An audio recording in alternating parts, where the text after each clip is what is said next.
Masih 100 hari menjabat sebagai Presiden Republik Indonesia, Prabowo Subianto kembali diusung sebagai calon presiden oleh Partai Gerindra. Keputusan ini diambil dalam Kongres luar biasa pekan lalu, bersamaan dengan penetapan Prabowo sebagai Ketua Umum Partai Gerindra 2025-2030. Dalam perayaan puncak HUT Partai Gerindra 15 Februari lalu, Prabowo bilang bersedia maju kembali di Pilpres 2029 jika program yang dikerjakannya di masa pemerintahannya saat ini berhasil. Saudara minta saya bersedia dicalonkan lagi tahun 2029. Saya katakan, kalau program-program saya tidak berhasil, tidak perlu saudara calonkan saya terus. Saya kalau mengecewakan kepercayaan rakyat, saya malu untuk maju lagi. Tapi rencana untuk maju kembali sepertinya sudah dipersiapkan. Beberapa hari sebelumnya, Prabowo mengundang petinggi Partai Koalisi Indonesia Maju atau KIMPLES ke Hambalang, Bogor. Di sana bahkan dibahas soal koalisi permanen.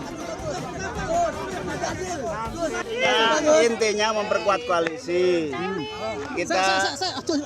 Pak Prabowo menawarkan koalisi permanen. Pak Prabowo meminta persatuan menjadi kunci utama pemerintahan, dan tentu PKB menyambut baik koalisi permanen menjadi perkuatan dari percepatan pembangunan. Gus, koalisi permanen ini buat 2029 Gus, sampai 2029. Ya, sampai kapanpun namanya permanen. Dukungan kepada Prabowo juga ditegaskan oleh Ketua Umum Partai Golkar Bahlil Lahadalia. Dia bahkan bilang Golkar siap mendukung Prabowo di Pilpres 2029. Kado spesialnya kita dukung sampai akhir, ya. Sampai 2029 bila perlu lanjut lagi, ya. Oh iya dong, saya harus dukung dong. Bukan hanya saya, DPP Partai Golkar, ya. Jadi DPP Partai Golkar sudah memutuskan dalam Munas untuk bersama-sama dengan Bapak Presiden dan partai koalisi lain dalam mengawal, menjaga, dan menyukseskan pemerintahan Presiden Prabowo dan Mas Gibran. Oke? Tapi pandangan berbeda datang dari Ketua Umum Partai Nasdem Surya Paloh. Menurutnya, perlu dipastikan sampai kapan durasi permanen yang dimaksud. Tapi pada dasarnya itu hal-hal yang baik gitu. Kalau bisa permanen baik, tapi permanen sampai berapa waktu kan? Pasti ada batas waktu ya. Ya kan? Apakah 2 kali pemilu, 3 kali pemilu, 4 kali pemilu, 5 kali pemilu dan sebagainya ya. Lalu apakah koalisi permanen bisa menjamin Prabowo melaju kembali di Pilpres 2029? Dan apakah mungkin koalisi permanen terjadi di dunia politik? Tim Liputan Kompas TV. Terima kasih Anda masih bersama kami dalam Sapa Indonesia Pagi. Saudara, baru 100 hari menjabat sebagai Presiden Republik Indonesia, Prabowo Subianto kembali diusung sebagai calon presiden oleh Partai Gerindra. Meski Prabowo bilang bersedia maju kembali jika programnya berhasil. Toh jalan menuju itu sepertinya sudah dipersiapkan. Salah satunya adalah dengan membentuk koalisi permanen. Mungkinkah koalisi permanen diwujudkan? Dan bagaimana peluang tokoh lain di Pilpres 2029?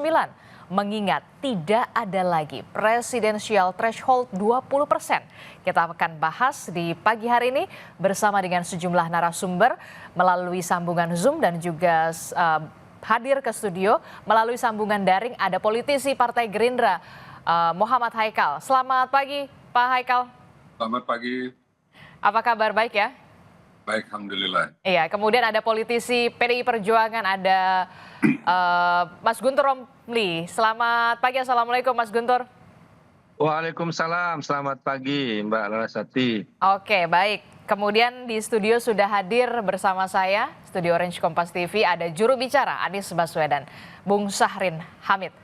Selamat pagi, assalamualaikum Bung Syahrin. Waalaikumsalam. Ya, oke. Ini menarik betul begitu ya, karena dalam beberapa hari yang lalu begitu Partai Gerindra mendeklarasikan pencalonan Prabowo Subianto untuk dicalonkan kembali menjadi calon presiden di 2025.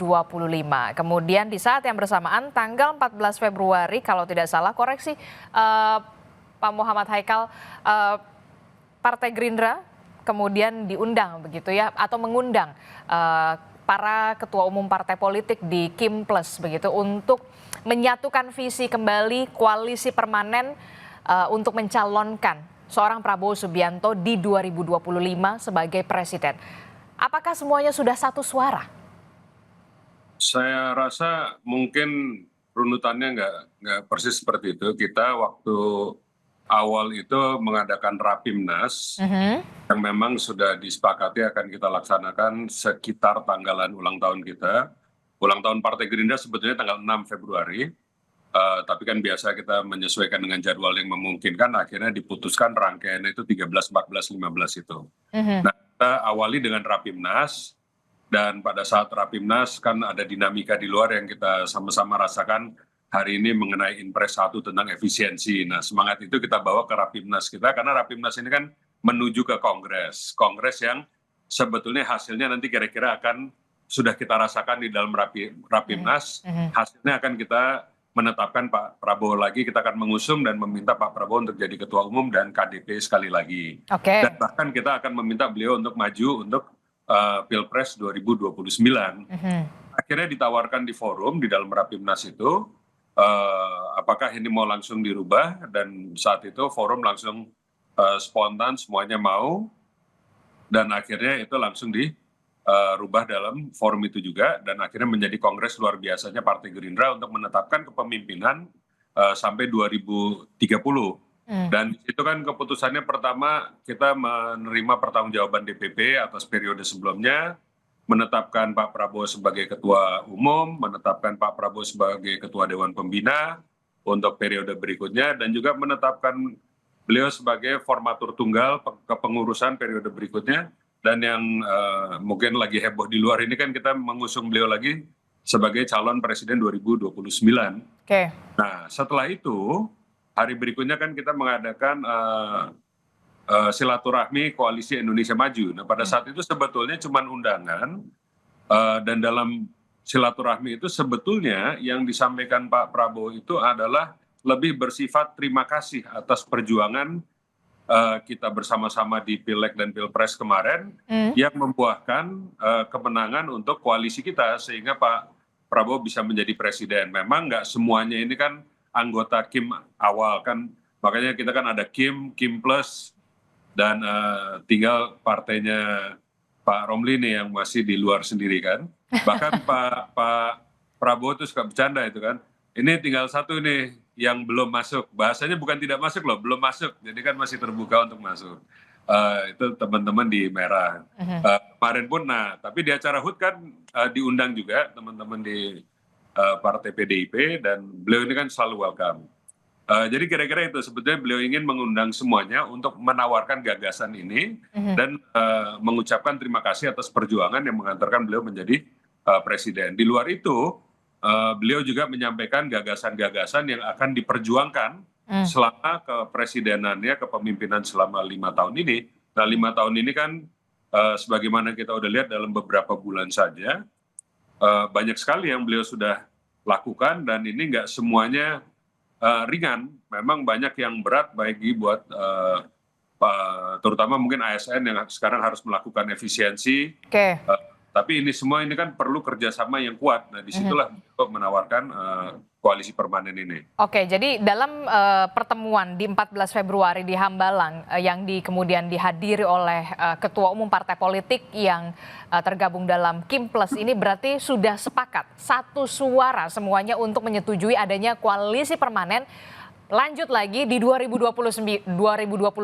termasuk Partai Nasdem, karena Partai Nasdem ketika tadi di paket sebelum mengatakan ini harus jelas dulu nih waktunya di pemilu 2029 bagaimana dilanjutkan atau tidak, pemilu sampai berapa kali pemilu, inilah yang kemudian saya rasa apakah ini sudah satu suara, sudah sepakat semuanya di Kim Plus? Itu kelihatannya itu kan tawaran dari kita. Jadi kalau mereka udah sepakat atau enggak mungkin harus ditanya satu persatu gitu kan. Tapi itu tawaran gagasan dari Pak Prabowo yang disampaikan secara terbuka ke teman-teman Partai Koalisi Indonesia Maju. Tapi belum ada jawaban berarti ya dari Kim Plus? Nggak ada forum untuk jawaban dari mereka. Jadi ini baru sifatnya penawaran aja. Oke, jadi sifatnya penawaran atau menawarkan begitu ya? Menawarkan. Oke, saya ke Mas Guntur Romli. Mas Guntur Romli, ini gimana nih koalisi permanen? Apakah nanti akan bergabung kemudian? Kok belum bergabung ini PDI Perjuangan? Ya, Atau terima sebenarnya kasih, Mbak. kemudian akan mencalonkan calon sendiri begitu, karena kita tahu keputusan Mahkamah Konstitusi presidensial threshold ini artinya atau intinya adalah setiap partai politik punya kesempatan untuk menjagokan calonnya sendiri. Ya, terima kasih Mbak. Pertama kita ucapkan selamat ulang tahun dulu untuk Partai Gerindra. Sukses terus Partai Gerindra dan Pak Prabowo. Ini kan yang ke-17 Sweet 17 ya. Saya kira ini umur yang sangat berarti untuk perjalanan Partai Gerindra. Kemudian yang kedua terkait koalisi permanen, ini kan sebenarnya tawaran kepada koalisi Indonesia Maju secara internal kalau menurut kami. Nah sampai saat ini kan PDI Perjuangan bukan anggota dari koalisi Indonesia Maju. Jadi sebenarnya kami itu tidak punya hak untuk memberikan komentar. Karena ya itu kan terserah lah ya gimana koalisi itu membentuk dalam arti persekutuannya apakah permanen atau bagaimanapun itu kan terserah lah. Namun kalau kami sendiri itu kan sampai saat ini menunggu Kongres posisinya kan tetap berada di luar pemerintahan. Ini kan merupakan amanat Rakernas PDI Perjuangan yang kelima tahun lalu yang sudah menegaskan bahwa PDI Perjuangan akan berada di luar pemerintahan, akan merawat check and balances, kemudian sebagai kekuatan penyeimbang untuk merawat demokrasi, untuk merawat kebebasan yang ada di Indonesia. Ini bagi kami sangat penting karena selain juga ada kelompok-kelompok katakanlah yang berkuasa, yang memerintah, tapi kan juga ada kelompok yang juga harus memberikan pengawasan. Itu, Mbak. Berarti kalau memang belum jadi member Kimples, Nana, berarti belum ada keputusan ya? Apakah nanti kita akan lihat di Kongres PDI Perjuangan nantinya? Atau Rakernas? Ya itu Kongres tahun ini itu akan segera ditetapkan bagaimana terkait dengan sikap politik. Namun sekali lagi kami ingin menegaskan bahwa meskipun PDI Perjuangan berada di luar pemerintahan, tidak dalam arti yang anti ya atau hanya menolak programnya Pak Prabowo, enggak. Ya, kita mau kritik yang proporsional. Mana yang akan kita dukung, mana yang harus kita kritik.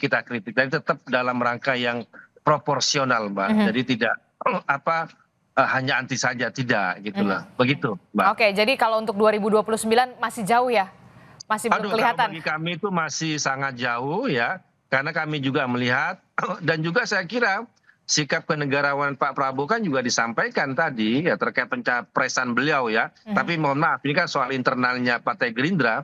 Tapi kalau boleh menyetir dari pernyataannya Pak Prabowo sendiri kan tergantung bagaimana beliau menyukseskan program-program, kemudian juga tidak sampai menciderai kepentingan rakyat ya. Ya bagi kami itu kan sikap yang negarawan yang diucapkan oleh beliau. Nah kalau bagi kami sendiri di PDI Perjuangan ya itu terlalu jauh masih untuk membicarakan soal pencapresan karena ini masih juga baru 100 hari untuk pemerintahan yang sekarang. Kita akan terus melihat ya bagaimana perkembangan dinamika respon yang ada di masyarakat, apalagi dalam kemarin kemudian hari ini kita juga menonton menyaksikan bagaimana aksi-aksi dari mahasiswa yang juga memberikan aspirasi. Jadi ini penting untuk dicatat, untuk disimak bersama-sama. Demikian, Mbak. Oke, tadi Mas Guntur sudah mengatakan, kemudian Bung Hekal juga sudah mengatakan. Saya ke Bung Sahrin, begitu ya. Bung Sahrin, ini kalau kita lihat ya, presidensial threshold sudah tidak ada. Itu artinya setiap partai politik punya kesempatan untuk menjagokan kandidatnya di pencalonan presiden di 2029. Tapi kemudian langkah cepat diambil oleh Partai Gerindra. Prabowo Subianto dicalonkan kembali menjadi capres di 2029. Akan ada koalisi permanen. Nah, gimana nih nasib Mas Anies Baswedan di 2029? Agak berat rupanya. Ya, jadi yang pertama tentunya Gerindra mengusung Prabowo serta koalisi permanen, ya tentunya itu adalah ya hak dari Partai Gerindra dan juga hak dari koalisi permanen. Nah bagi kita ataupun bagi Mas Anies ini kan memang 2029 kan jalan masih panjang. Dan bagi Prabowo juga kan ada catatannya tadi, bila sukses menjalankan seluruh program-programnya. Nah, oleh karena itu ini situasi masih sangat dinamis. Kita sudah punya pelajaran sebelum-sebelumnya bahwa koalisi-koalisi yang dibangun toh permanen akhirnya waktu semakin dekat kan bisa juga sangat tergantung banyak hal tentunya. Kesamaan visi, kondisi internal, dinamika eksternal. Nah ini kan yang mempengaruhi utuhnya sebuah koalisi. Nah bagi Mas Anies sendiri tentunya belum memikirkan sampai dengan 2029. Yang terpenting saat ini adalah bagaimana berkontribusi dari sisi gagasan, dari sisi partisipasi, memberikan alternatif-alternatif dari kebijakan-kebijakan yang ada. Nah ini adalah sesuatu yang penting untuk melihat sejauh mana rakyat justru melihat apa yang sedang ataupun menjadi tindakan polisi dari pemerintah berdampak langsung terhadap rakyat. Nah, kondisi ini untuk menilai sesuatu itu ataupun masuk dalam panggung 2029, nah ini masih cukup jauh. Masih jauh untuk itu. Jauh. Tapi kalau dengan pernyataan Anda meyakini akan ada dinamika, nampaknya koalisi tidak begitu permanen atau gimana? Kalau kita lihat sebelum-sebelumnya kan gitu, ada yang sudah tanda tangan bersama, sudah membangun koalisi bersama, tapi itu ternyata buyar. Ketika ada hal yang belum cocok, ya tentunya masing-masing memiliki jalan sendiri-sendiri. Dan kita tahu bahwa partai politik di Indonesia memiliki kemandirian dan kesepakatan ataupun keputusan-keputusan internal yang biasanya saling menghargai. Nah, ini kan baru 100 hari lebih sedikit. Masih cukup hari-hari ke depan yang begitu panjang. Dinamika ini pasti akan terus ada. Apalagi misalnya kita tahu bahwa memang kondisi kebangsaan kita kan seperti ini. Masyarakat juga sedang menghadapi situasi yang berat dan kami melihat bahwa kontestasi politik 2029 masih terlalu dini kalau misalnya membicarakan soal itu. Kontestasi 2029 masih dini untuk membicarakan hal itu sampai ke pencalonan presiden. Betul. Tapi kemudian kita tahu nama Anies Baswedan kan di sejumlah daerah di Jakarta khususnya juga kan punya ininya sendiri ya, anak aba dan segala macamnya begitu Kak. Apakah kemudian yang jadi pertanyaan kita semua, kapan sih sebenarnya seorang Anies Baswedan akan mendirikan partai politik begitu ya untuk bisa nanti di 2029 begitu ya untuk menjadi alternatif dari kandidat-kandidat yang sudah ada begitu, salah satunya adalah Pak Prabowo Subianto yang kemudian sudah diusung oleh Partai Gerindra. Ya, tentunya bagi Anies sendiri kita sudah juga punya pelajaran yang banyak. Yang Artinya lalu. bahwa kebutuhan partai politik dan juga Anies Baswedan, nah ini memang kebutuhan yang kita lihat penting. Nah oleh karena itu ya semua ini kan punya tahapan-tahapan, ada fase-fasenya. Bahwa ada modal dasar kerelawanan yang selama ini terbangun dari Pilgub 2017, Pilpres kemarin 2024 dan bahkan yang baru-baru ini Pilkada, ini kan semua adalah modal dasar yang dimiliki, yang memiliki afiliasi dan dukungan kepada Anies Baswedan. Nah apakah ini nanti akan menjadi partai politik? Nah ini kita juga masih mempertimbangkan itu. Tapi bahwa ini sudah terorganisir, ya saat ini sudah terorganisir dengan baik dan tentunya tahapan-tahapan itu akan kita lalui. Yang jelas bahwa dengan penghilangan presidensial threshold ini adalah peluang tentunya bagi Anies Baswedan untuk ikut dalam 2029. Tapi itu pun ya terlalu jauh lah. Saat ini adalah membuktikan bahwa gagasan-gagasan yang selama ini diusung oleh Anies, diperjuangkan oleh Anies justru relevan dengan kondisi kekinian. Nah sehingga itu nanti kita harapkan adalah mendapatkan perhatian dan kepercayaan rakyat. Dan sehingga itu bisa menjadi modal ke depan. Namun yang kedua, bahwa kita tahu Prabowo juga saat ini sedang membangun persatuan nasional. Yaitu bersatunya seluruh kekuatan politik untuk bagaimana melakukan percepatan pencapaian tujuan nasional. Nah, dalam kerangka itu ya kita melihat bahwa Anies Baswedan juga menjadi potensi bagian dari itu juga. Artinya bahwa kondisi saat ini ketika pemerintah melakukan itu dalam konteks apa yang dilihat oleh rakyat itu baik, ya tentunya ini didukung. Tapi bahwa ketika ini dianggap berbeda ataupun tidak sesuai dengan apa yang menjadi kehendak publik, ya ini juga harus diingatkan. Nah posisi itulah yang saat ini kita ambil untuk melihat bahwa kita bukan anti pemerintah, kita juga bukan harus berbeda terus dengan pemerintah, tapi bagaimana mendorong agar apa yang menjadi kehendak publik, apa yang menjadi cita-cita nasional ini bisa diwujudkan secara bersama, Bisa baik orang yang direalisasikan. ada di pemerintah maupun di luar pemerintahan. Satu-satunya karena memang demi rakyat, begitu Yes, ya. betul. Itulah yang kemudian menjadi underline kita semua. Dan apakah kemudian mimpi permanenkan koalisi untuk bisa mencalonkan seorang Prabowo Subianto di 2029 akan benar-benar terrealisasi, Bung Haikal? Ataukah kemudian ini bisa dikatakan pertanyaan selanjutnya adalah kok kenapa ya buru-buru banget baru 100 hari begitu ya Partai Gerindra kemudian sudah mencalonkan lagi seorang Prabowo Subianto sebagai capres di 2029 dengan menawarkan koalisi permanen begitu ya Kim Plus.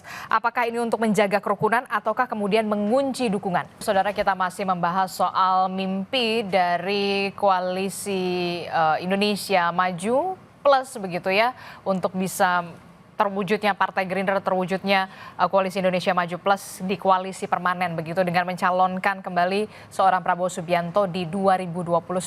Kami masih membahasnya bersama dengan Bung Haikal, kemudian ada Mas Guntur Romli, kemudian juga ada Bung Sabirin begitu ya. Saya ke Bung Haikal dulu. Bung Haikal, jadi ini kan pertanyaan selanjutnya pasti akan begini. Kenapa ya kok tampaknya terburu-buru sekali begitu ya untuk memikirkan seorang calon presiden kembali di 2029 padahal ini baru 100 hari pemerintahan begitu. Apakah ini memang demi semata-mata untuk menjaga kerukunan Kim Plus begitu ya? Atau kemudian untuk mengunci dukungan dari Koalisi Indonesia Maju karena sudah tidak ada lagi presidensial threshold di 2029 nanti? Itu kalau menurut saya masih jauh ya Mbak. Jadi kalau yang berkembang itu kemarin itu kan animo kader-kader Gerindra. Mbak harus ingat, Gerindra ini kan didirikan waktu itu untuk memperjuangkan Pak Prabowo jadi presiden. Dulu kan Pak Prabowo pernah ikut kontestasi terus nggak berhasil, padahal gagasan kontestasi di Golkar. Padahal gagasan-gagasan beliau itu kan bagus. Saya pun termasuk gabung ke Gerindra karena saya waktu pernah dengar beliau itu nyalon bersama Bu Mega.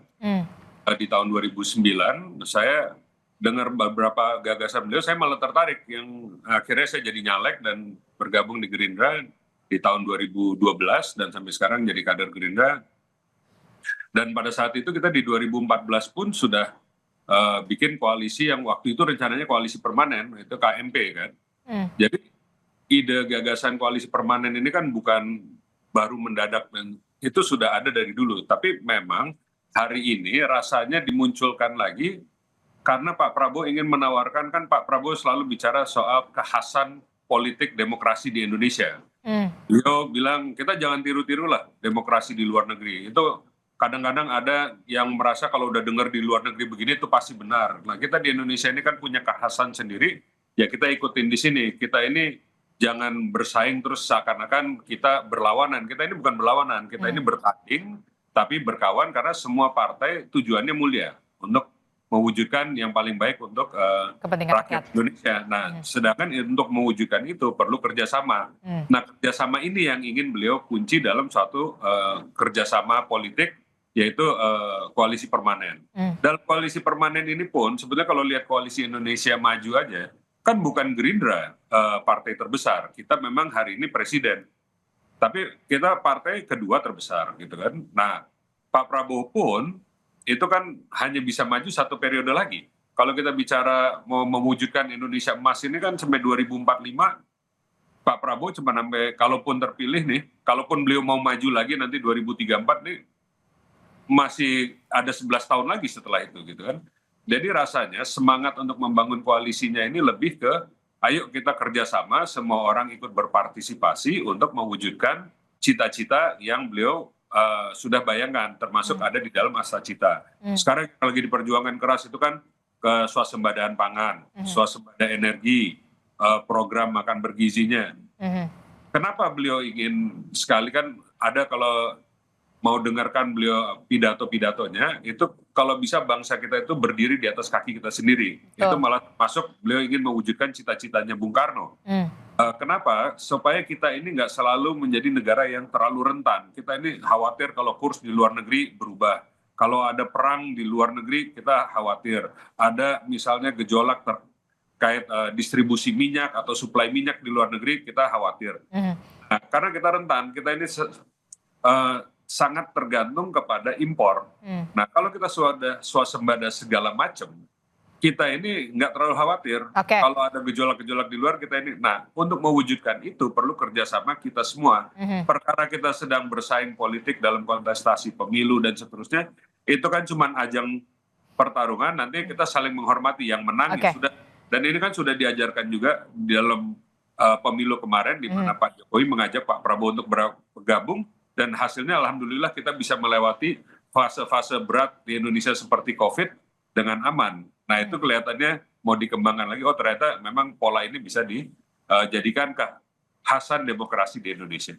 Jadi mengunci kerjasama bukan mengunci dukungan ya? Iya, betul.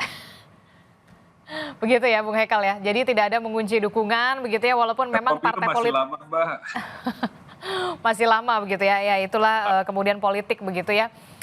Nah, tapi gimana nih, ada yang mau ngajak PDIP nggak sih sebenarnya? PDIP-nya kalau nggak salah yang belum mau bergabung. Tapi kan begini, bukan berarti kita musuhan. Kita di DPR juga berteman, dan kan harus ada juga yang menampung suara. Kalau misalnya semuanya ada di kita, ya kita juga happy-happy aja. Bahkan di DPR sudah dibikin AKD tambahan untuk menyerap aspirasi, supaya nggak perlu demo-demo di luar. Karena kan takutnya nanti aspirasi masyarakat nggak bisa terserap, itu perwakilan siapapun yang mau demo itu didengarkan, disalurkan di dalam DPR. Tapi di luar itu kan secara politik nggak mungkin kita semua akan selalu satu pendapat. Jadi, itu kan hak politiknya PDIP mau bergabung, ya kita syukur alhamdulillah. Bukan berarti di dalam koalisi terus nggak boleh saling kritis. Kita boleh kritis asal kritis membangun dan kritik yang benar, bukan saling menghujat dan seterusnya gitu kan. Kritik yang konstruktif bukan yang destruktif begitu ya. Mas Guntur, gimana nih? Iya, kalau seperti saya sampaikan tadi bahwa sikap PD Perjuangan sampai saat ini kan masih menunggu Kongres, Mbak. Jadi prinsipnya itu dulu. Nah, ketika tadi disampaikan oleh Bung Haikal terkait koalisi permanen, ya kalau tujuannya untuk menyukseskan program-program Pak Prabowo, ya itu ya baik-baik saja. Cuma karena kami dalam posisi yang saat ini berada di luar pemerintahan, kami kan hanya ingin mengingatkan bahwa jangan sampai konsolidasi kekuasaan atau yang namanya koalisi permanen itu bisa menghadirkan kekuasaan yang absolutisme. Nah, ini kan sangat berbahaya kalau ini sampai terjadi. Karena kan kita tahu ada gium klasik dari Lord Acton itu, power tends to corrupt and absolute power corrupt absolutely. Bahwa kekuasaan itu yang tidak diawasi itu kan cenderung bisa merusak, bisa korupsi, tapi kekuasaan yang absolut, nah itu pasti merusak, pasti melakukan korupsi. Nah, kami ingin menjaga kekuasaan yang ada dalam pemerintahan Pak Prabowo itu tidak jatuh dalam absolutisme. Karena kalau kami juga memandang ada surveinya indikator itu kan approval ratingnya untuk Pak Prabowo itu kan bagus 80%. Tapi ada survei lain dari kedai kopi, ketika yang disurvei itu kabinet kan kepuasan itu baru 40%. Nah, adanya jeda, adanya perbedaan yang besar antara kepuasan kepada Pak Prabowo dengan kabinet, saya kira ini menjadi tantangan ke depan dalam pemerintahan Pak Prabowo, bahwa tidak semuanya kebijakan yang disampaikan oleh Pak Prabowo bisa langsung dieksekusi oleh kabinetnya. Nah, dalam posisi inilah PDI Perjuangan melihat, ingin mengawasi, ingin membersamai, dalam arti tetap berada di luar pemerintahan untuk menjalankan tugas sejarah, tugas demokrasi, yaitu bahwa tetap harus ada kontrol, ada check and balances, ada pengawasan untuk menyehatkan pemerintahan, menyehatkan demokrasi, dan menyehatkan kekuasaan itu sendiri untuk memastikan benar-benar bagi kepentingan rakyat. Begitu, Pak. Oke, gimana Bung Hekal? Ini kalau kata Mas Guntur Romli, kalau komposisinya koalisi permanen, begitu semuanya berada dalam satu koalisi bahkan permanen, yang dikhawatirkan adalah kemudian kekuasaan yang absolut, yang justru merusak, begitu. Nah, kalau kita itu pendapatnya seperti yang tadi disampaikan oleh Pak Prabowo, bahwa kita ini harus bikin ke demokrasi yang khas Indonesia. Demokrasi yang gotong royong, yang kita nggak perlu terlalu khawatir bahwa kita ini nanti dihujat atau dicaci maki dengan model-modelan yang ada di luar negeri. Karena kita ini memang, bangsa kita ini bangsa gotong royong, bangsa kompromi. Rasanya kita semua hari ini harus pikirkan tentang musuh di luar ketimbang musuh di dalam gitu kan. Kita bukan mau cerita absolute power untuk corrupt absolutely. Justru yang dilawan oleh Pak Prabowo hari ini kan malah korupsi total. Ini di dalam pemerintahannya seperti yang beliau sudah sampaikan, ini kita sedang eksekusi efisiensi. Yang pasti merasa terganggu ini kan orang-orang yang selama ini menikmati korupsi-korupsi itu. Nah, ini yang menjadi lawannya. Nah, justru koalisi yang ditawarkan ini justru untuk melawan kejahatan yang sekarang sudah terbiarkan terjadi selama ini. Nah, ini beliau menawarkan kita bergabung, yuk kita lawan supaya benar-benar kita wujudkan cita-cita bangsa Indonesia merdeka sebagaimana yang diharapkan para pendiri bangsa kita. Kalau kita mengikuti pola-pola yang ajarkan oleh bangsa luar, buktinya kita nyampainya malah ke sini gitu. Kira-kira gitu. Oke, kalau dari Mas Sabirin sendiri untuk Anies ke depannya akan seperti apa? Apakah kemudian nanti akan ke partai politik begitu, mendirikan partai politik sendiri dengan adanya presidensial threshold ini memang sudah tidak ada lagi, kemudian karena setiap partai punya hak untuk mencalonkan presidennya, ataukah kemudian justru malah bergabung ke salah satu partai politik yang sudah existing? Ya. Ya, jadi gini, ya ini kan berarti kan soal kontestasi 2029. Dan ini ya tentunya masih jauh. Ya bisa jadi di 2029 Anies sudah dengan partainya, misalnya, kan kita juga belum tahu. Nah, sehingga yang paling terpenting adalah saat ini kalau misalnya Pak Presiden Prabowo ini betul-betul memegang kendali, pegang bendera pemberantasan korupsi misalnya, nah itu memang harus ditunjukkan untuk mendapatkan kepercayaan publik, kepercayaan rakyat. Nah, sehingga oke, kita akan efisiensi, ya maka Prabowo juga menunjukkan bahwa dia sedang melakukan efisiensi di lingkungan kekuasaannya. Melakukan pemberantasan korupsi, maka dia juga harus menunjukkan bahwa memang sedang melakukan penegakan hukum. Ada pemberantasan korupsi, tidak menjadikan misalnya seperti sebelum-sebelumnya, bahwa hukum justru dijadikan sebagai alat untuk menekan dalam konteks memperoleh kekuasaan. Nah, saya kira inilah yang justru yang paling penting untuk dikawal, sehingga memang tidak mesti dipaksakan semua harus sama.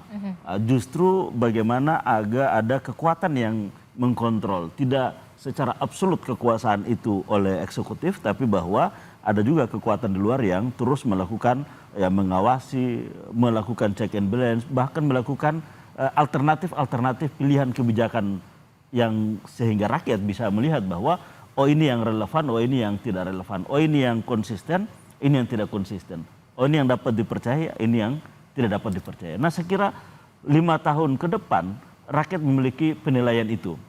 Dan pada saat itulah tentunya pilihan-pilihan terhadap kontestasi pilpres, ya itu juga sangat berpengaruh tentunya. Dan saat ini modal yang dimiliki oleh Prabowo kan cukup tinggi, bahwa ada kepuasan publik 80% lebih. Nah, ini juga tentunya adalah sebuah modal dasar yang cukup. Dan kita tahu bahwa petahana di mana-mana ya sering kali kan memang cukup kuat. Nah, sehingga kekhawatiran itu, konsolidasi yang sangat awal ini, ya menurut kami ya itu memang betul-betul adalah hak, tapi bahwa prioritasnya mestinya adalah bagaimana nasib rakyat saat ini, imbas dari kebijakan yang diambil. Tapi nah, terkait dengan Anies sendiri, ya kami melihat bahwa partai-partai ini ya buktinya kan koalisi permanen juga kan belum sepenuh hati juga oleh semua partai-partai yang ada. Artinya bahwa situasi ke depan jelang 2029, nah ini masih sangat bisa berubah. Jadi Anda mau mengatakan koalisi yang sekarang untuk koalisi permanen masih setengah hati? Koalisi untuk permanen untuk pemerintahan bisa jadi iya. Tapi bahwa untuk kontestasi 2029 ya bisa jadi belum utuh untuk kita. Nah, itu gimana tuh Bung Haikal? Kalau untuk koalisi sekarang oke, masih solid, tapi untuk 2029 katanya Bung Syahrin jangan-jangan masih setengah hati nih. Ya kan namanya kalau koalisi permanen itu kan tanpa batas waktu. Tapi ini kan juga bukan didefinisikan koalisinya apa. Kayak Pak Prabowo itu kan bicara kalau memang koalisi ini kita di dalam pertandingan ada satu yang menang, satu yang kalah, terus kita kerjasama lagi gitu kan, bukan berarti terus kita jadi pecah kongsi gitu kira-kira. Tetap kita berkontestasi di dalam koalisi kita, tapi yang kita sepakati itu adalah kita akan selalu bekerja sama, bukan saling kalau menang terus you jadi musuh saya gitu kan, dan sebaliknya gitu kan. Jadi kira-kira konsep itu yang harus dibahas dan dimatangkan antara teman-teman di koalisi, dan itu saya rasa nanti kan diskusinya akan berlanjut. Ini kan baru tahapan ditampakkan, tinggal dimatangkan oleh para ketum parpol. Pak Prabowo kan orangnya sangat suka berdialog dengan rekan-rekan koalisi, dan termasuk yang belum masuk koalisi juga pasti akan diajak berdiskusi. Saya rasa komunikasi politik antara Partai Gerindra dengan partai-partai lain kan sampai hari ini juga alhamdulillah cukup bagus.